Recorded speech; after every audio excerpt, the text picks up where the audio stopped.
Cambridge IELTS 7 by University of Cambridge ESOL Examinations, published by Cambridge University Press. This recording is copyright. CD 2. Test 3. You will hear a number of different recordings and you will have to answer questions on what you hear. There will be time for you to read the instructions and questions, and you will have a chance to check your work. All the recordings will be played once only. The test is in 4 sections. At the end of the test, you will be given 10 minutes to transfer your answers to an answer sheet. Now turn to Section 1.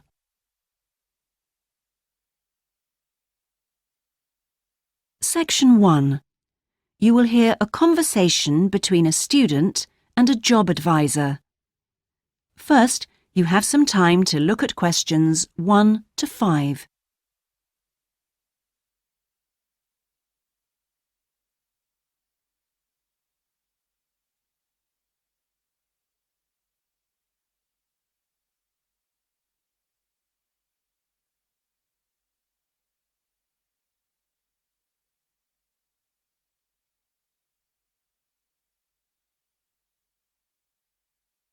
You will see that there is an example that has been done for you.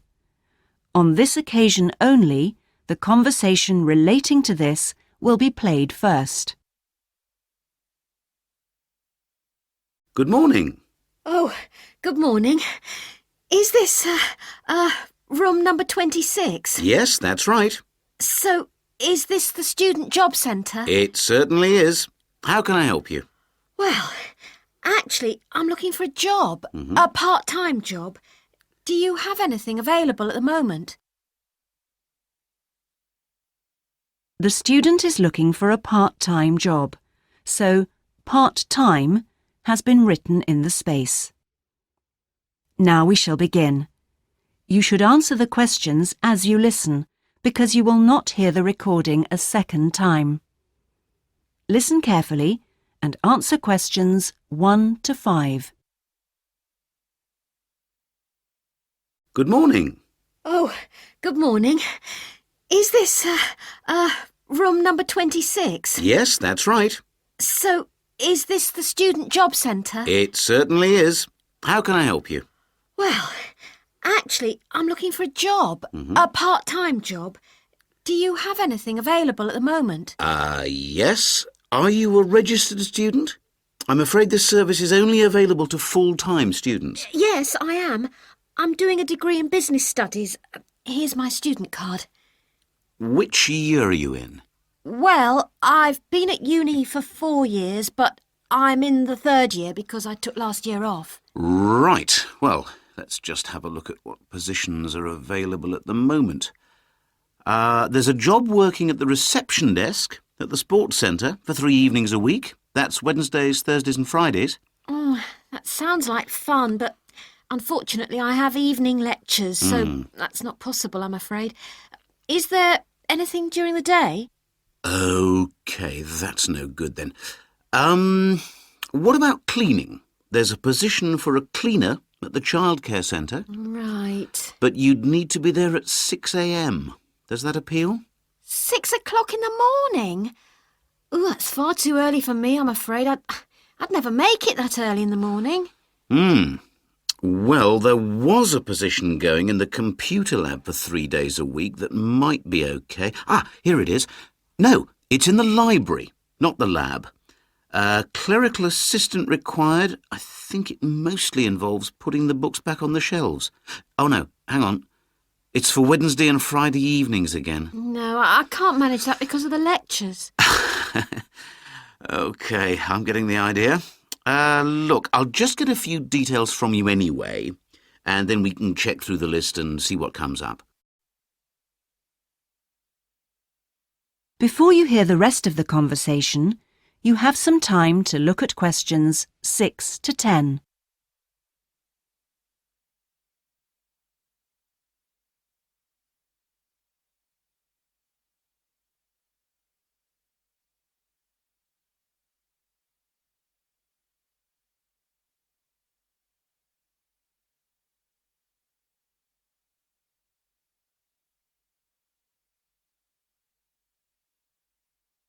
Now listen and answer questions 6 to 10.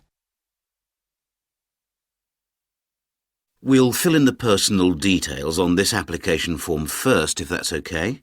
Yeah, that's fine. Now, what's your name again? Anita Newman. That's Newman. And your address, Anita? I'm in one of the halls of residence for postgraduate students. You know, International House. OK, that's easy. What's your room number there? Room B569. No, sorry, B659. I always get that wrong. I haven't been living there very long. Do you have any other skills? Typing, languages, that sort of thing? Well, I speak some Japanese. Right, I'll make a note of that. Now, let's see what else is available. What do you think of administrative work? There's a position for an office assistant at the English Language Centre. That sounds interesting. It's for 3 days a week, Monday, Friday and Saturday mornings. Interested? I was hoping to have Saturdays free, but I need the work, so... Can you tell me what the job involves? Yep, sure. It says here that you'll be required to deal with student inquiries and answer the phone. Oh, I'm sure I can handle all that without a problem. Great. Well, would you like me to arrange an interview for you? Say Friday morning around 10? Oh, could we make it a bit later? Unfortunately, I've got something to do at 10. Would that be okay? Not a problem. How about 11:30? Hope it works out for you, Anita. Me too. And thanks for all your help. That is the end of section 1. You now have half a minute to check your answers.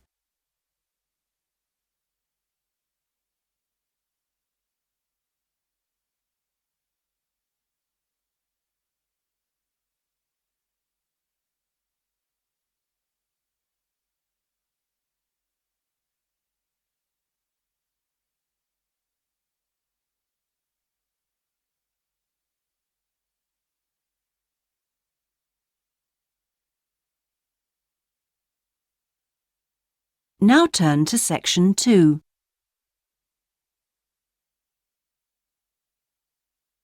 Section 2. You will hear a talk given by a group offering a walking holiday to raise money for charity. First, you have some time to look at questions 11 to 16.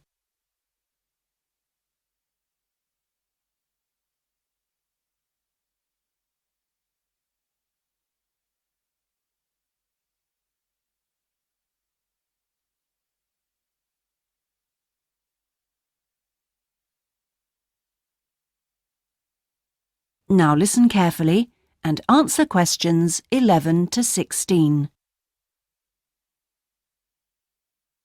Good morning.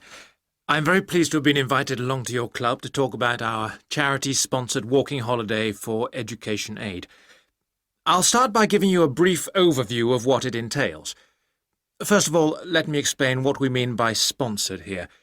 This is where people promise to donate money to the charity if you achieve your goal. In this case, to walk a certain number of miles. Basically, we are organising a 10-day holiday from the 6th to the 16th of November, with 8 days actual walking, trekking in the Samira Mountains. Let's have a look at some of the details. We require you to raise sponsorship money of at least $3,200, paying $250 of it up front as a deposit, and the rest in stages throughout the year. Out of this, about 35% will go on your expenses, and that leaves 65% guaranteed to go to the charity. Which brings me to the most important part. This trek is being specifically organised to help education in the Samira region. Last year we helped train teachers for the disabled, and this year we're focusing on the pupils. Each of the walkers' sponsorship money will go to help an individual special needs pupil in one of the mountain schools. In the second part of the talk, I'll be giving you a lot more details. But back to the basic information. Age limits. This is the second time we've run this kind of holiday, and on the first we even had an 80-year-old. But we found it was wise to establish limits this time. You have to be at least 18, and the top limit is now 70. though you need to obtain a health certificate from your doctor if you are over 60 years old. Now, the Samira Mountains are among the highest in the world, but you mustn't be too daunted. We will mainly be trekking in the foothills only, although there will be spectacular views even in the foothills. However, you will need to be extremely fit if you aren't now and you're interested in coming with us. You have plenty of time to get into shape. You'll be sleeping in tents, so you must have quite a bit of equipment with you, but you will be helped by local assistants. Your bedding and so forth will be carried by them. We ask that you only walk with a small rucksack with needs for the day. I don't think I've really said enough about the marvellous area you'll be walking in. Let's have a look at some of the sights you'll be seeing. Apart from these spectacular snow-covered peaks and valleys, there are marvellous historic villages. The area's been famous for centuries for making beautiful carpets, although recently there has been a trend to move into weaving blankets and wood carving. The people are extremely friendly and welcoming. We deliberately keep the party small in size to minimise disruption to people and landscape. Before you hear the rest of the talk, you have some time to look at questions 17 to 20.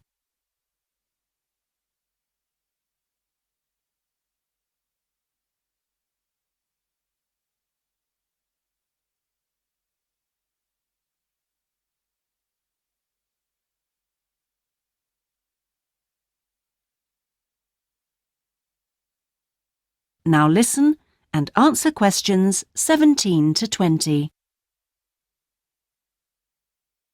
I hope that there are still some people interested. I will be distributing leaflets at the end where you can find out more information. But just for the moment, I'll outline the itinerary, the main high points of the holiday. Obviously, you'll start by flying out to Kishbar, the capital city, on day 1. After a couple of days to acclimatise yourself, you'll start the trek on day 3, walking through the enormous Katiba forest, which will take the whole of the day. Day 4 takes us higher up, going through the foothills past a number of villages and visiting a school for the disabled in Sohan. Then you have a rest day, that's day 5, before going to the spectacular Kumi Temple, with 12th century carvings, set in a small forest by a lake, and that's day 6, the highlight for many. We stay near there for day 7, because then comes the hardest day, walking through very mountainous country, but culminating in a swim in the Pate Falls. This is the highest waterfall in the region. Day 9 is much easier, with part of the day spent in a village where they make some of the gorgeous red blankets. Then back down to Kishbar and the journey home. So, you can see it's a pretty packed timetable. That is the end of section 2. You now have half a minute to check your answers.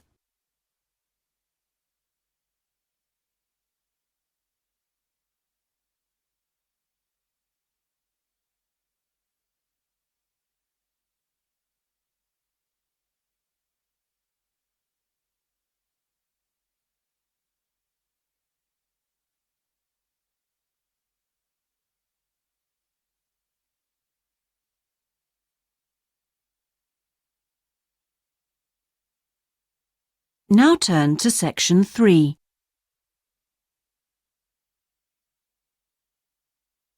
Section 3. You will hear part of a seminar on ocean research given by a climate scientist. First, you have some time to look at questions 21 to 25.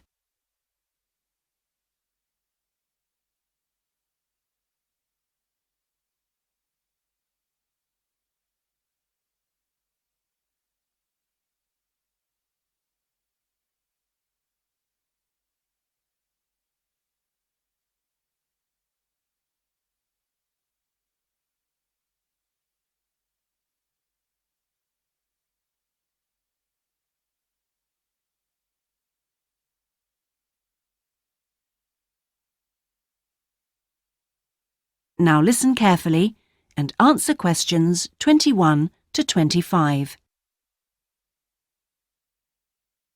Thanks to all of you for coming along today to hear about how the robotic float project is helping with ocean research. Well, first of all, we'll look at what a robotic float does and its use. So let's start with the device itself. It looks a bit like a cigar, and it's about 1.5 meters long. More importantly, it's full of equipment that's designed to collect data. So it can help us in building up a profile of different factors which work together within the world's oceans. Sounds like a big project. Isn't it too big for one country to undertake? That's quite true, but this project is a really good example of international cooperation. Over the last 5 years, scientists from 13 countries have been taking part in the project and launching floats in their area of ocean control. And next year, this number will rise to 14 when Indonesia joins the project. That's impressive.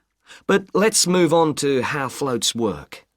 The operational cycle goes like this. Each of the floats is dropped in the ocean from a boat at a set point and activated from a satellite. Then the float immediately sinks about 2,000 meters. That's 2 whole kilometers down in the water.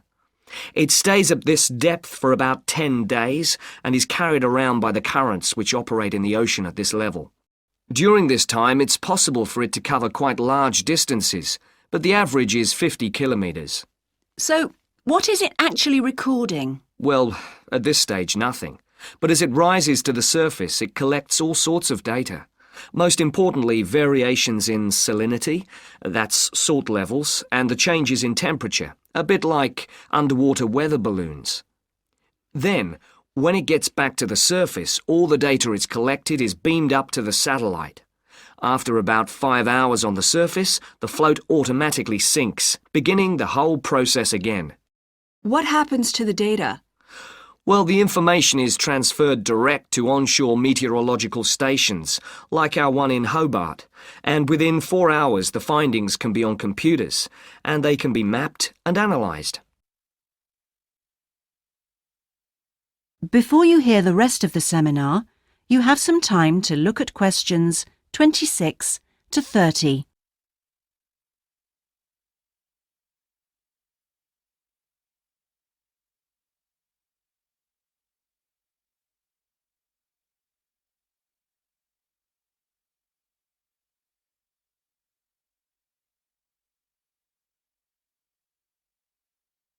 Now listen and answer questions 26 to 30.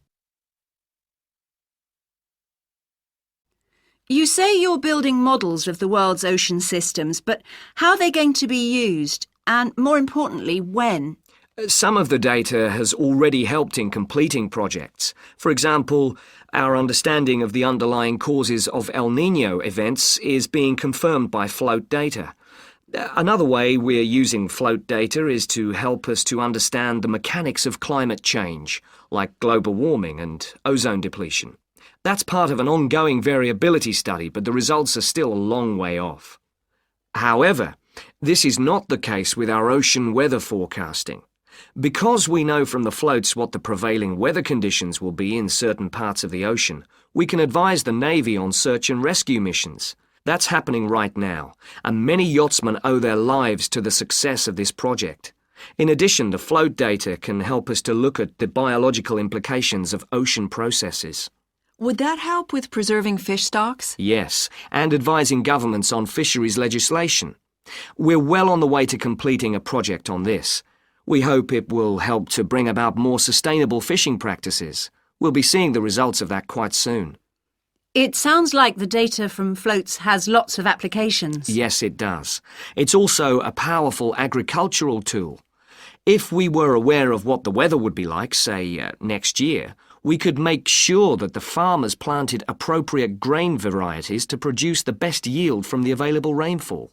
That sounds a bit like science fiction, especially when now we can't even tell them when a drought will break. I agree that this concept is still a long way in the future, but it will come eventually, and the float data will have made a contribution. That is the end of section 3. You now have half a minute to check your answers.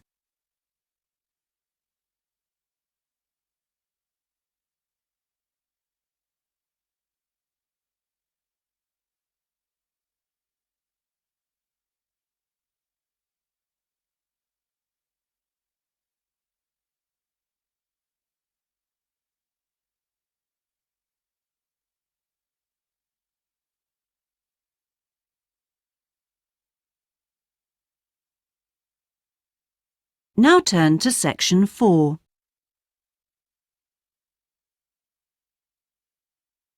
Section 4. You will hear part of a lecture about hotels and the tourist industry.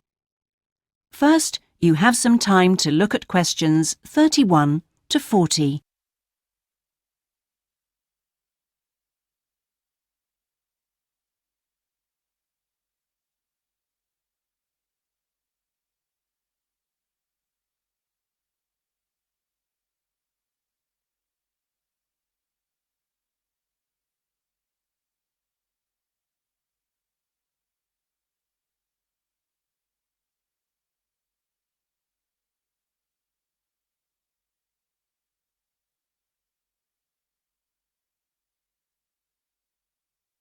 Now listen carefully and answer questions 31 to 40. Good morning, everyone. Today's lecture forms part of the Hospitality and Tourism module. Last week, I looked at the economy end of the hotel business. This week, I'm going to discuss the luxury end of the market. Let's consider the following scenario. You wake up in the middle of the night in a strange hotel miles away from home, disoriented most probably from jet lag, when even the most expensive surroundings can seem empty and dispiriting. You have paid a great deal of money to stay in this first-class hotel with its contemporary technology, but according to recent research carried out by an international travel and public relations company, all is not well. The research suggests that even the most opulent, luxurious hotels seem to have underestimated the most basic needs of their customers, be they traveling for work or pleasure. The need to feel at home in surroundings which are both familiar and inviting. Do these findings, however, apply only to hotels situated in particular areas? Is it possible that the external environment can affect a guest's well-being? The company's research covered a whole range of different hotel types, both independent hotels and those which are part of large chains. They investigated chic so-called boutique hotels in the heart of downtown business districts, stately mansions located in the depths of beautiful countryside, and plush hotels built at the edge of tropical beaches, surrounded by palm trees and idyllic blue ocean. And the research concluded that what was outside the hotel building simply didn't matter. This is a fascinating revelation, and those of you hoping to move into careers in the travel and leisure industry would be well advised to look at the findings in more detail. But back to the main point of this lecture, the need to feel at home. What can the hotel industry do about it? And is the very idea so subjective that it's impossible to do anything about it on a global basis?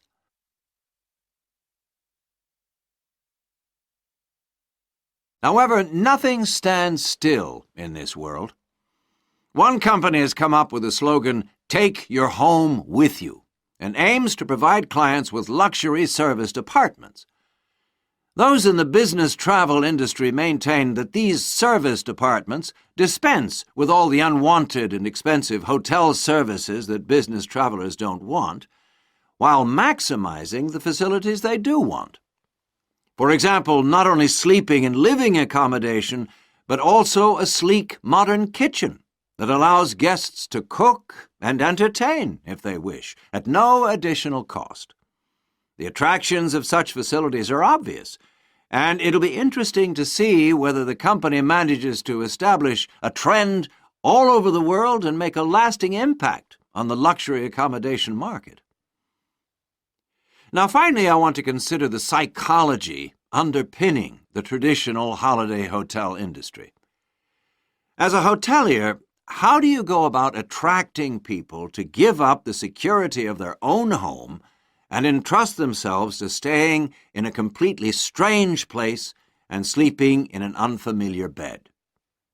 Firstly, hotels exploit people's need to escape the predictability of their everyday lives. For a few days, people can pretend they are free of responsibilities and can indulge themselves. Secondly, there is something very powerful in our need to be pampered and looked after.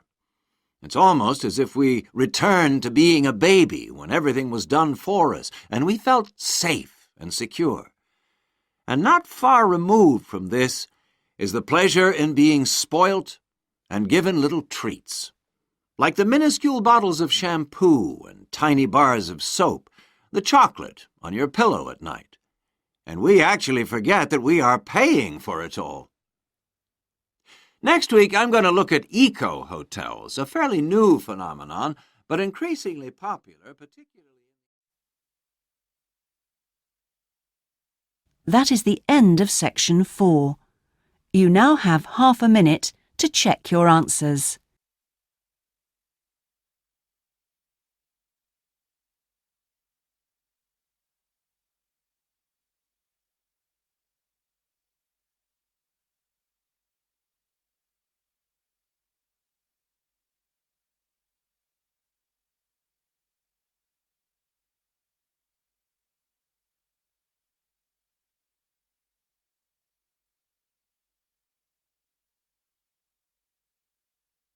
That is the end of the listening test. In the IELTS test, you would now have 10 minutes to transfer your answers to the listening answer sheet.